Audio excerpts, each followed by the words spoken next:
My name is Kenneth Page, and I'm here with Adulting 101.org. I'd like to welcome you to part 3 of our Perspectives of Money series. In this series, we really want to challenge the way that you look at money, the way that you think about money, the way that you plan to use money. In today's lesson called Budgeting for Your Lifestyle, we really dig into the concept of budgeting as it relates to your lifestyle, and we also leave you with some investing tips. Now, this is part 3. So if you haven't seen part 1 and part 2, part 1, financial picture, and part 2, career and purpose, I highly encourage you to stop this right now and go check those out as well. Now, in today learning with us, we have Kalendra, a senior college student, as well as Jalen, Megan, and Tyler, who all operate as teachers. And of course, we have special guest William Jeter, who operates as a financial planner. So grab some pen, paper, notes, phone, tablet, whatever you use, and so you can take some notes so we can do some good learning. Where are you thinking about going to law school, Kalendra? So that is undecided. If I'm going to stay in South Carolina, I'll probably end up going to USC. I gotcha. But I've also looked at a lot of schools in Texas, and even a couple in Washington, D.C. My big thing is where am I going to live and where am I going to work to establish to live in law school? So I assume D.C. would be a political career. What's the thought around Texas?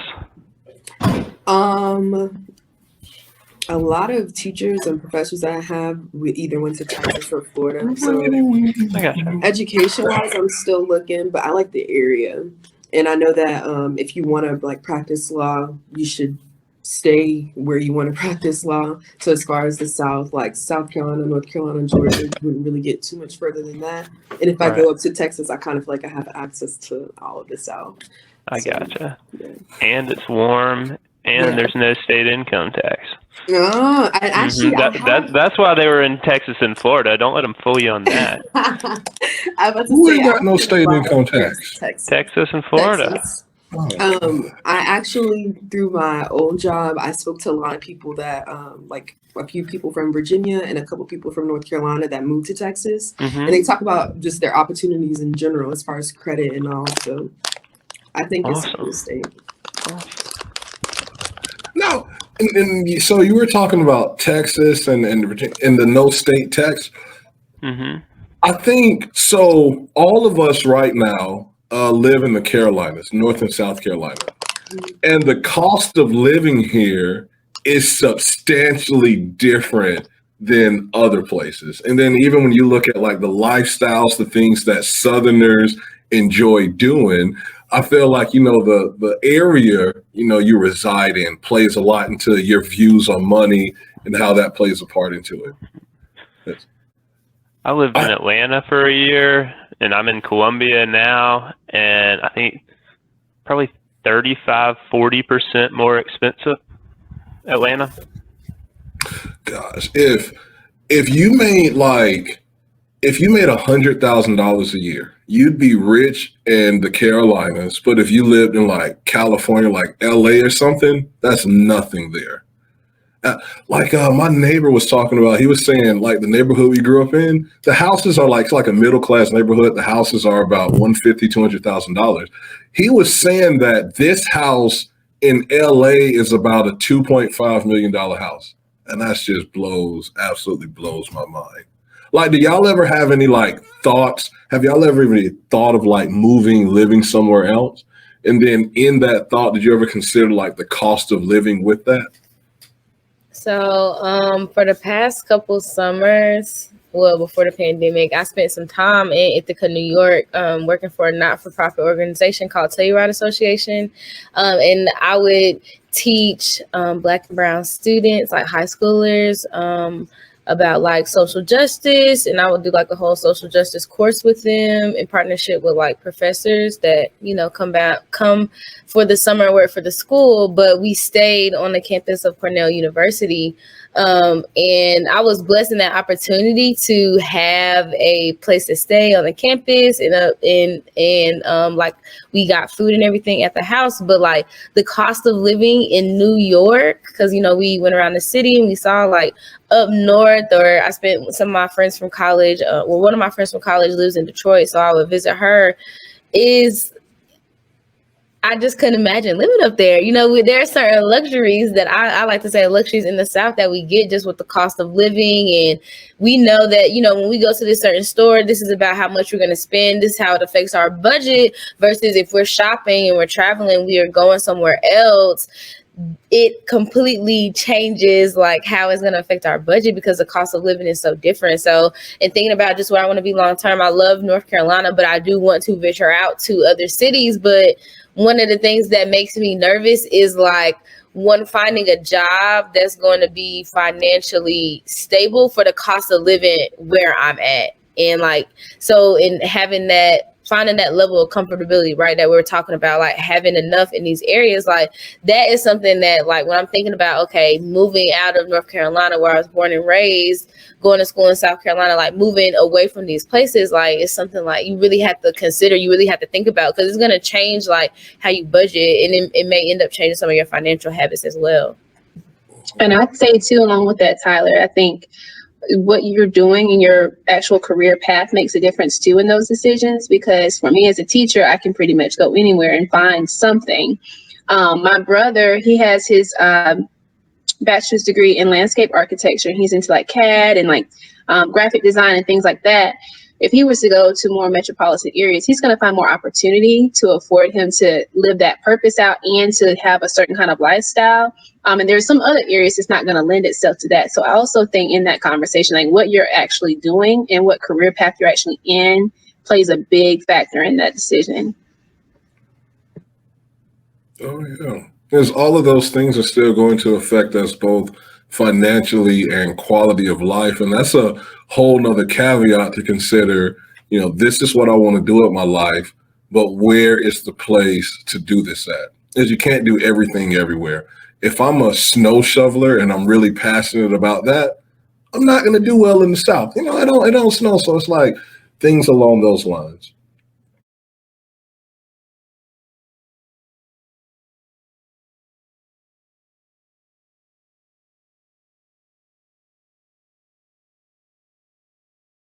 Now, let's see. I want to shift gears a little bit because we've talked a lot about, so we've floated around different aspects of money, different ways of not different ways of earning money, but how the way we choose to earn money affects our life. We talked about quality of life and money and different components about that, different lifestyle choices, the way that the home that we're brought up in, the environment that we're raised in, how that shapes our, perspective on money. What I want to ask now is, and I think Jeter can help us a lot out with this, with being in financial planning. We've heard the word in this conversation, budget, a couple of times. And, budgeting is super important. I think, I definitely budget. I think it's something that we all have to do. But a caveat to budgeting, and Jeter, I'd like you to break this down for us. Could you talk to us about what it means to actually budget for your lifestyle versus just the concept of just budgeting? Because I think we all say budgeting, but I think understanding budgeting for your lifestyle is more important than just setting a budget. Yeah, so I think for one, what a budget is I actually, the definition I like best actually comes from Dave Ramsey, and that's just giving every dollar a home. I think that's a good, I think that's the best, simplest definition of a budget. So you've got a purpose for each and every dollar, and then budgeting for your lifestyle. So I personally don't budget. We just talked about it. I'm a financial advisor. You don't hear this very often. I don't budget. I set a savings rate, and I go from there. So I know as long as I'm saving X% of my income, and I'm investing properly. I'm putting things in my Roth IRA that are for that. I'm putting this in the fund for the big bills down the road, rings, houses, those kind of things. I'm going to be fine, and I'm not and I'm trying to set that savings rate at a level where I'm also not going to constrict my lifestyle to a point where I can't stick with it. So any plan, any financial plan that you have is only going to work if it's something that you can stick with. And so it can be extremely Spartan if that's your personality. It might have to be a little bit more lucrative if that's your personality. So when I think about budgeting for a lifestyle, I think about, what do I need to be able to stick with a plan? Because, saving something is a lot better than saving for a little while, a little bit more, and then breaking down, having this midlife crisis Kenneth is talking about, and then never getting back on the right path again after that. And so when I think about budgeting for a lifestyle, that's where it falls. It's what can I stick with on top of, is every dollar going to the right place, or am I optimizing? I think optimizing versus having enough is what I think of when budgeting for a lifestyle. I like to have enough rather than to optimize.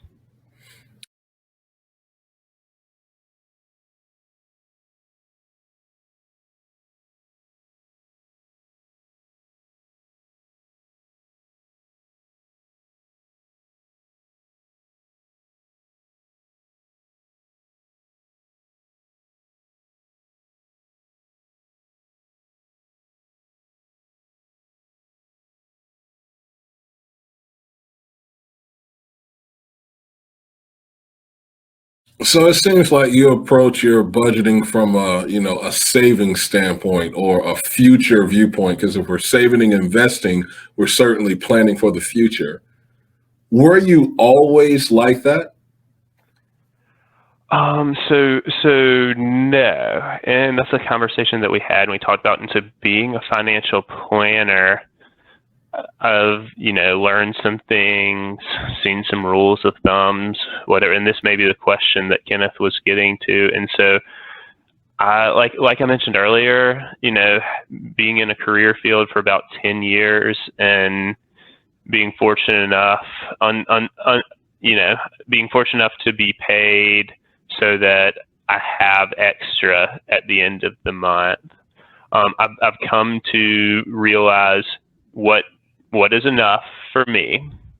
And I can also look forward with my financial planning background and say, all right, how much do I need to be able to keep that going indefinitely, to have that amount of time?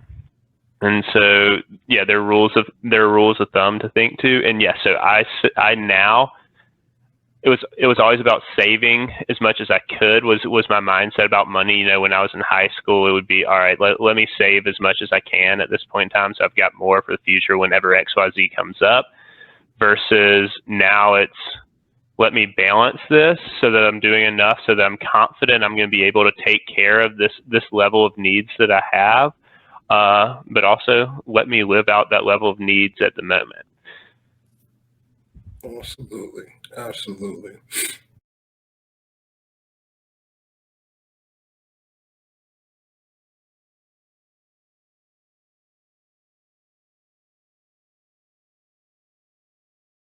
What is the safe withdrawal rate? What does that mean? Yeah. So that's a great question. And that's one of the things you pick up on. You can Google it, you'll figure it out. It's very simple. And I guess it was probably like the mid 90s, this research started.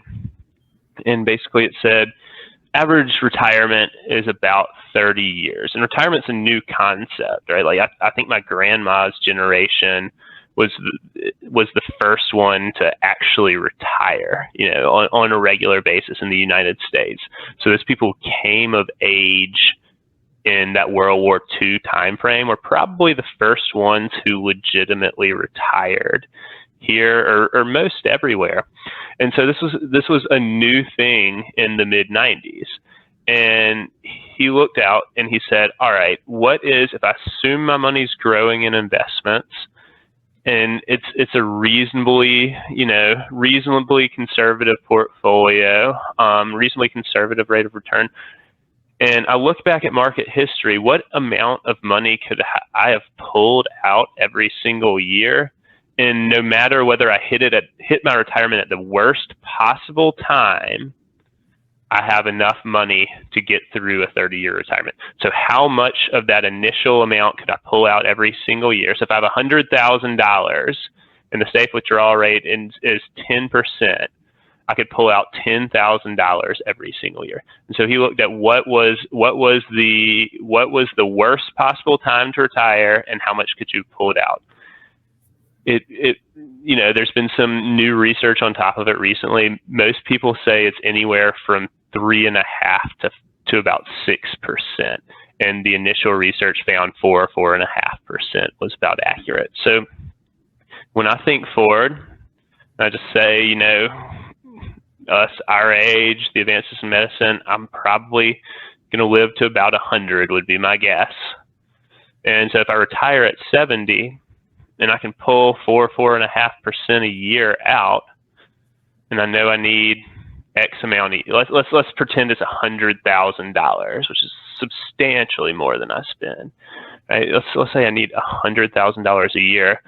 Well, if I know that that's roughly 4%, 4.5%, I know I need about $2.5 million at that point in my life by the age of 70 in order to retire and retire at that comfortable level. That's just the math of that. You multiply 100,000, dividing by 4% is the same thing as multiplying by 25. So 100,000 times 25, you get to $2.5 million. Now that's not going to be perfect, right? So, why not overshoot? Why not shoot for 3 million, 3.5 million, 4 million if you can?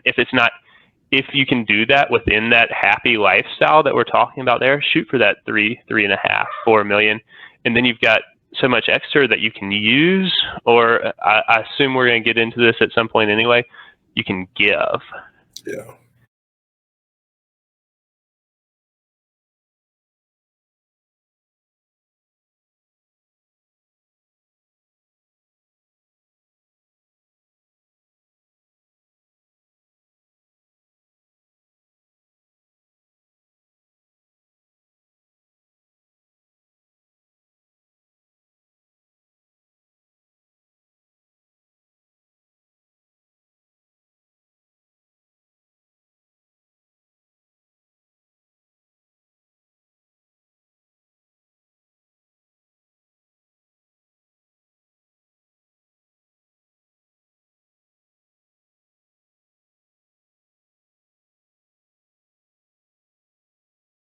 And so, is it okay if I keep going, Kenneth? Yeah.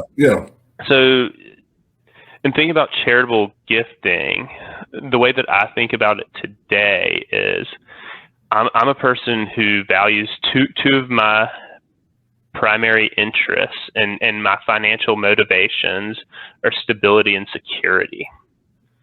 And so right now, I don't give as much as I'm sure I could, because those are primary motivations. And once I reach that level of stability and security, I do believe I'll go past it.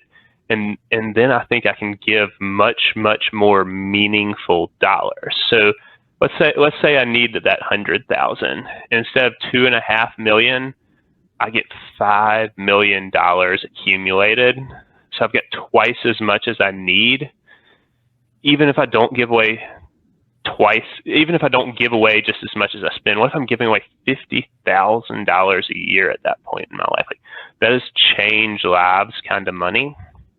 And so looking back at these kind of charitable gifting philosophies, that there have been two that stuck with me, and they again came from this Charlie Munger guy, and he did some research into the Andrew Carnegies and the John D. Rockefellers and the literal. I think the name of Carnegie's biography is Titan, like these titans of industry who gave so much away at the end of their lives, and he studied them. And they looked for two things. One of them was they could build wealth much faster than the charities that they were giving the money to could. So if they waited to give away, they could give away a lot more dollars than the charities could have gotten use out of. So that's not the case for everyone. You know, that's the way Warren Buffett has done it. If you look at his giving pledge with the Gates Foundation, that's been his principle all along.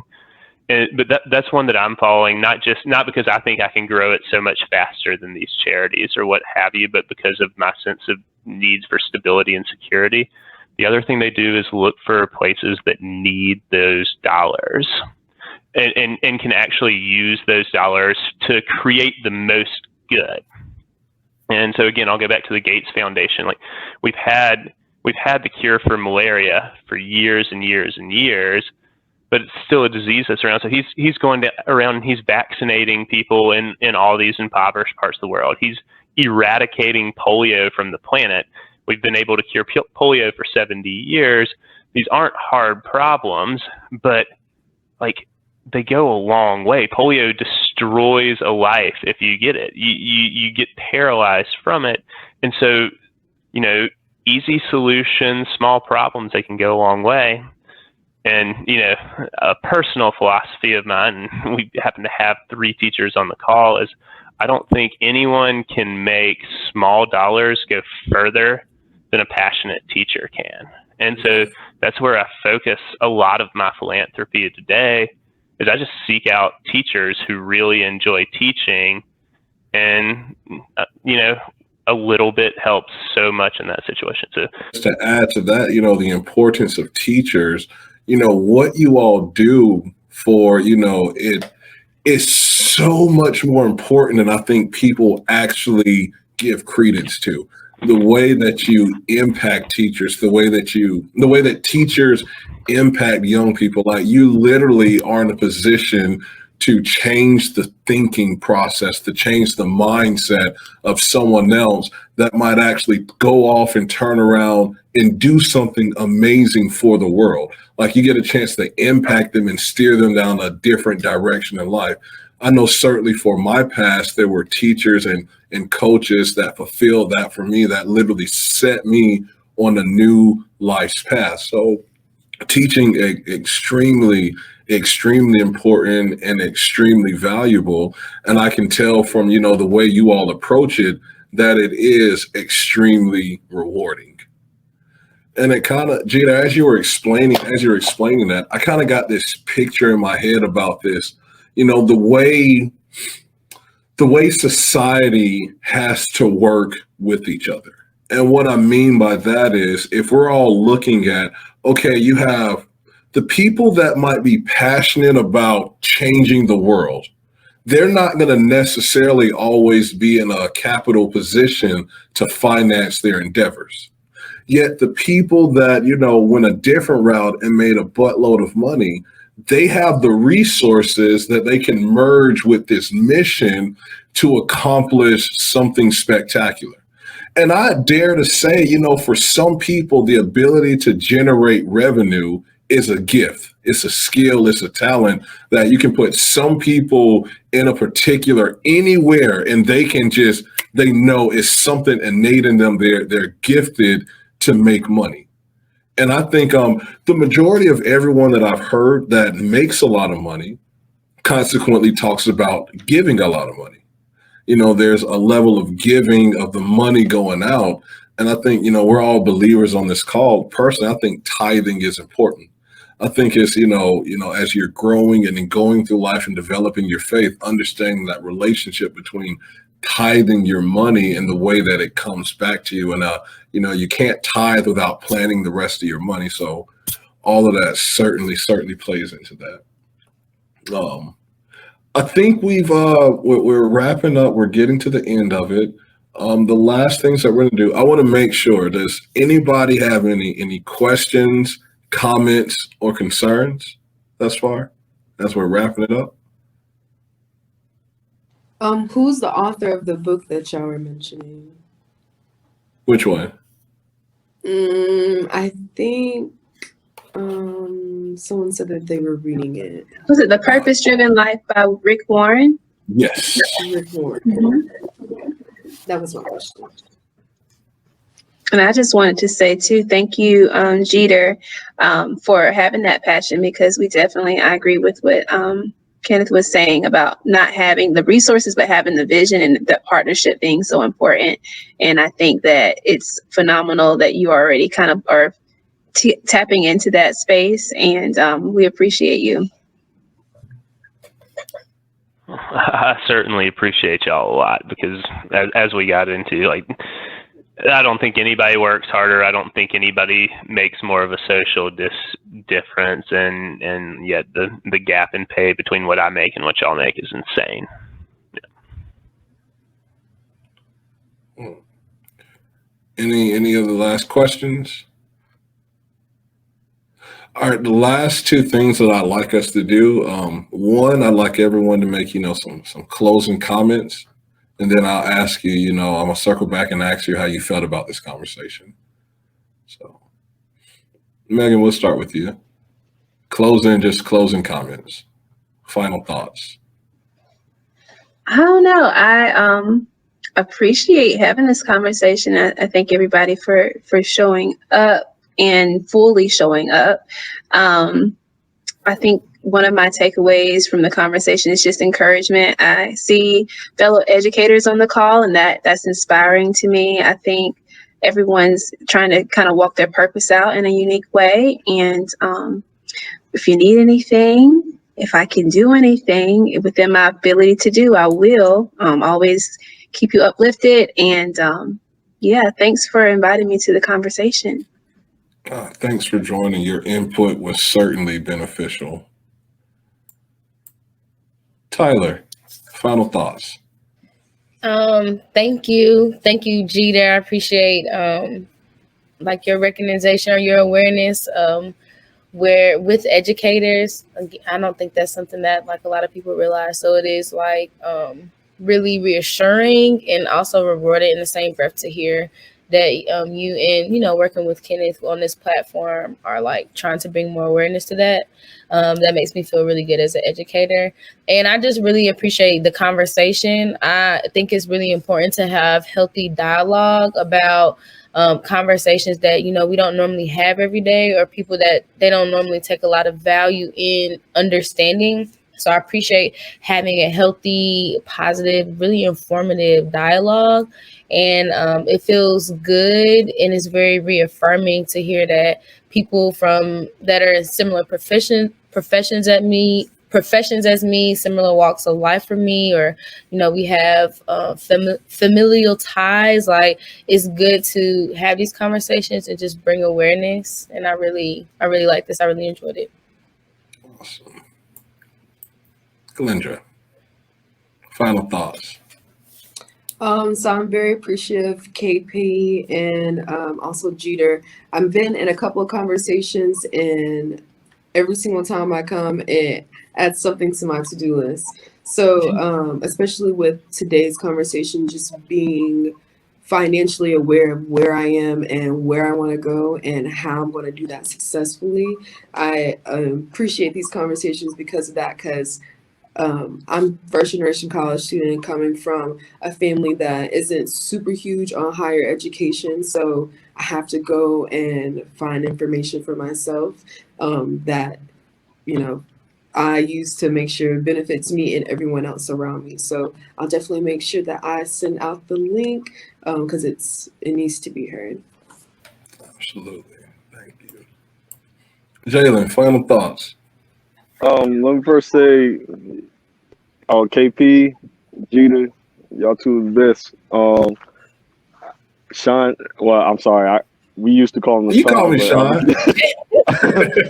Sean, I was talking to him a few weeks ago about getting into financial things. So it's very embracing to hear more information about it. Like I was saying earlier, I'm freshly getting into this kind of stuff, so I'm trying to grow my knowledge in all this financial gains and things like that. It's also good to hear from other educators too, because we I believe educators go through the toughest time when it comes to finances because we don't do it for the money, we do it for the kids. But at the same time, we have bills and we're not getting what we really needed, and we're the ones who have to sacrifice the most. Honestly, I think in any profession, teachers are the ones who sacrifice the most. So it's good to have other educators within this group that we all can relate. So thanks to both of y'all, honestly. Awesome. Thank you. Jeter, I want you to give us some final comments, but I want you to answer a quick question before that. Investing basics. We want to get investing. What's the quickest way to start? Yeah. So I think something that isn't always said in my profession is if particularly if you're young when you get started, you don't need to do better than average in investing to outperform. The average is really, really good. So things like low cost, things that you understand, and things that are in the right place tax-wise for you, if you combine that with good habits over time, I think you're going to find that you're going to reach your goals. And anyone on this, like I said, I'm going to get everyone's information on this call, and any sort of questions, anytime you see the financial field's full of jargon. And so anytime you see some, please let me know. But again, low cost, diversified, Roth. As a young person, Roth IRA, that means you never have to pay taxes on it again. I think if you do those three things, you're gonna be all right if you have good financial habits. So the three things were, don't shoot the moon. We don't need to take off in the stock market day one. So number one, recognizing that an average return is a good return. Number two, just overall good financial and spending habits and saving habits. And then number three, get that Roth IRA going. That's right. And the difference between a Roth IRA and a regular IRA is taxation, meaning Roth IRA, we pay taxes on the front end, and a regular IRA, you're paid the taxes when you deduct the money. You can think about you're saving a few percent more now, but let's fast forward it way down the road, and everybody's at that 70 years old point, and they're looking to retire, and they've got $1 million in that IRA. If it's a Roth IRA, they've got $1 million. If it's a regular IRA, they got to pull out and pay taxes on that. We're not in Texas or Florida like Glinda might be. Then you're probably cutting that down by 29% in today's tax code. So you got $710,000. Go ahead and pay the extra few percent now. It'd be worth it. And I guess it's safe to say our government isn't going to lower taxes. Unlikely to go down substantially. All right. Thank you. Thank you so much for that. And quick question. Anyone, any investing questions for Jeter real quick? Yeah, absolutely. Or any sort of financial questions that are on your mind. So something that you don't understand or something that feels like a buzzword or anything along those lines. So I have a question, Jeter. Yeah. I've heard that just with everything changing in our economy and everything, that you needed to I hope I'm using it the right way. You need to liquidize or liquefy like some of your assets and start investing in it's the cryptocurrencies, but investing in gold, because they say the US dollar is not based off anything. What would you say to things like that? And then also just considering too a recession, so with the dollar possibly inflating, or if the dollar does inflate, what would you say to investing in that way, in metals and coins and stuff like that, if you have done that? Yeah, so that's a great question. It's one that's coming up a lot right now, and it's gonna be to each individual's preference, but I would think of investing for something like inflation more from a buying insurance type perspective than a trying to make my portfolio grow type perspective. So that there's going to be a balance in it. I think everyone here wants their portfolio invested in things that are primarily growth, which are for the most part going to be stocks. But if you feel strongly that there's going to be inflation, and I think the ingredients for inflation are stronger than they've been in a long time, then you want to put a little bit more in these things that do well in times of inflation. Things like gold has traditionally done reasonably well, real estate. Cryptocurrency is new to the game. We haven't had it in an inflationary period, at least not in the United States. Some other things that you can get that are relatively inexpensive, or there are countries that are used to inflation, right? You know, if you could invest in Brazil or Turkey or India, these places have had inflation. And so I wouldn't say that they're going to react any different than U.S. stocks at the time that inflation comes. But I do believe that, you know, in a period of enhanced inflation, they've got a better checklist than anyone managing a U.S. company does right now for what to do during times of inflation, because they've been there before. And so I guess in summary, inflation, we've seen 4 what I would call major inflationary periods, and since we've got good market data on it. So once every roughly 27 years is what it comes around. So those are the probabilities that we've been looking at. And I would probably slightly overweight that once every 27-year probability in my portfolio if I'm hearing about it and thinking about it and wanting that peace of mind. Awesome. Thank you. Absolutely. All right, y'all. Guys, thank you so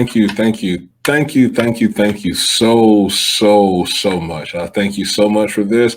I learned more from sitting here. The goal is you all communicated that it was beneficial and impactful for you all. The goal is to that when this video is released for the viewers to watch it, and I want it to challenge the way they see money, challenge the way they handle money. I want them to consider, you know, purpose and fulfillment and happiness when it comes to, you know, setting their career path. I want them to walk away understanding the importance of long-term thinking and long-term financial planning with, you know, with a realistic view of it, because it's a shame to, you know, incur a bunch of stress for financial reasons for no reason at all. You're stressing yourself out for something that you don't need to be stressed about. So you all certainly contributed so much to that. Thank you again so much. Wow, what an amazing conversation and lesson that we just finished. I learned something out of this, so I know you at home had to learn something out of it too. In fact, I'd like you to take a moment to reflect on the things that we talked about, remember certain things from the video, go back over your notes to see what it is that you can actually pull out and apply to your life. Because the goal of this is to provide you with the information that you need so that you can apply it and use it in your life to have a better tomorrow than you have today.